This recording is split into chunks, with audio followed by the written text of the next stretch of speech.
মাছের ঝোলের জন্য ফোড়ন করব, তার জন্য আর একটু তেল দেবো কড়াইতে, সরষের তেল, শুকনো লঙ্কা, একটা তেজপাতা, গোটা জিরে ফোড়নে, পেঁয়াজ কুচি,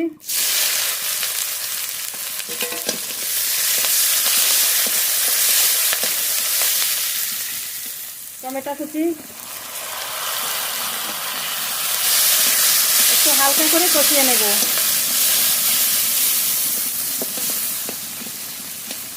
টমেটো পেঁয়াজ খুব ভালো করে কষিয়ে নিয়েছি। এবার বাকি বাটা মশলাগুলো দিয়ে দেবো। আদা বাটা, রসুন বাটা, জিরে ধনে বাটা, শুকনো লঙ্কা বাটা, থালায় একটু মশলা দেওয়া জল দিয়ে দেবো, স্বাদ মতো লবণ, পরিমাণ মতো হলুদ গুঁড়ো। মশলাটা খুব ভালো করে কষিয়ে নেব।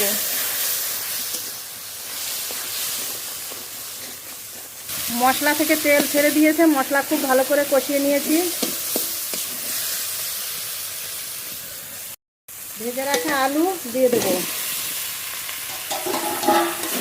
এবার একটু নেড়ে নেব। মশলা আলু একটু নেড়ে নিয়েছি, এবার জল দিয়ে দেবো। জল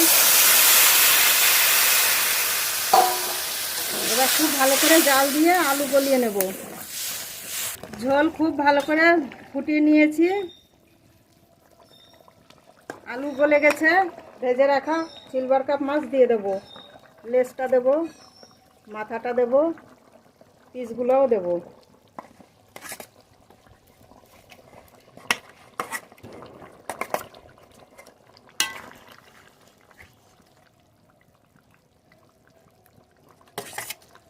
আর একটু জাল দিয়ে নেব। চেরা কাঁচা লঙ্কা দেব। পটল আঁচড়িয়ে খুব ভালো করে ধুয়ে নিয়েছি, এবার কেটে নেব।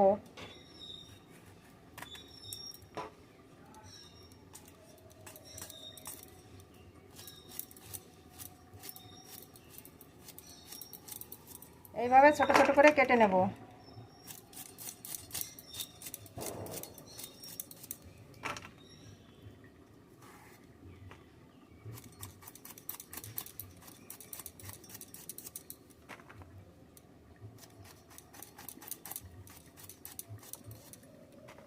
বাকি পটলগুলো একইভাবে কেটে নেব।